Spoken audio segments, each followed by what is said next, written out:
अल्हम्दुलिल्लाहि व कफ़ा व सलामुन अला इबादिहिल्लज़ीना इस्तफ़ा अम्मा बाद। काबिले सत्तकरीम हज़रात नाज़रीन गिरामी, अस्सलामु अलैकुम व रहमतुल्लाहि व बरकातुहू।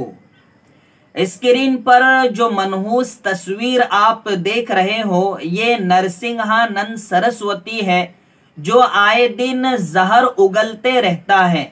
कभी तो इस्लामियात के खिलाफ और कभी तो इस्लामी शायर के खिलाफ।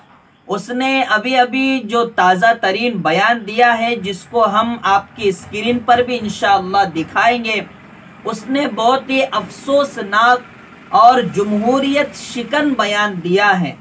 उसने ये कहा है कि जामिया मिल्लिया यूनिवर्सिटी और दारुल उलूम देवबंद को बम से उड़ा देना चाहिए। आप सुनिए पहले उसका बयान, फिर हम तज्जिया करते हैं और उसे दारुल उलूम देवबंद की शान के ताल्लुक से कुछ बातें बताते हैं।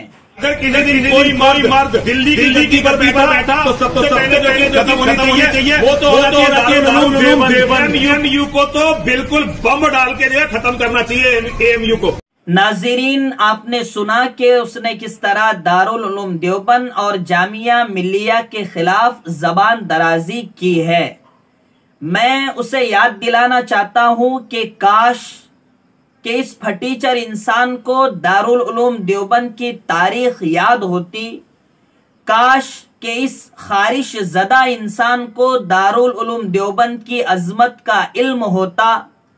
काश कि इस 2 टके के आदमी को दारुल उलूम देवबंद की कुर्बानियां याद होती कि 1857 की जंग आज़ादी के बाद मौलाना कासिम नानूतवी रहमतुल्लाह अलैह ने दारुल उलूम देवबंद की बुनियाद के कई मकासिद में से एक मकसद ये भी मुकद्दम रखा कि दारुल उलूम देवबंद से जंग आज़ादी का सूर फूकना है और जंग आज़ादी का ऐसा नारा लगाया कि पूरे इंडिया के कमजोर दिलों में एक रूह फूक दी और इस तरीके से मुल्क भारत को आजाद कराया गया।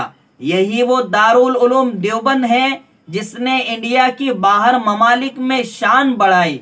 यही वो दारुल उलूम देवबंद है जिसकी अजमत की वजह से आज भी कई लोग इंडिया को कद्र की निगाह से देखते हैं। यही वो दारुल उलूम देवबंद है कि जिसने आजादी का सूर फूका, जिसकी वजह से आज इस जैसे फटीचर आजादी की सांस ले पा रहे हैं, वरना ऐसे लोग अंग्रेजों के तलवे चाटने से फुर्सत ही नहीं पा सकते थे।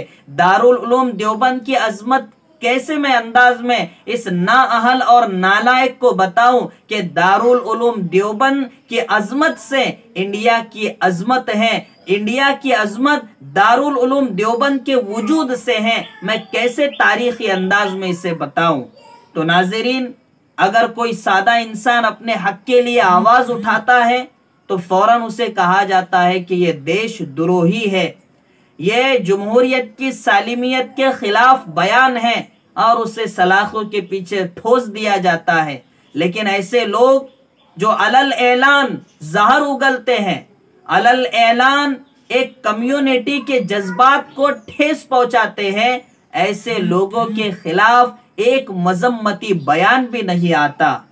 इससे मुझे वो कहावत याद आती है ये सब देखकर कि जिसकी लाठी उसकी भैंस। यहाँ जमहूरियत दम तोड़ती हुई दिखाई दे रही है, लेकिन कोई आवाज उठाने के लिए तैयार नहीं है।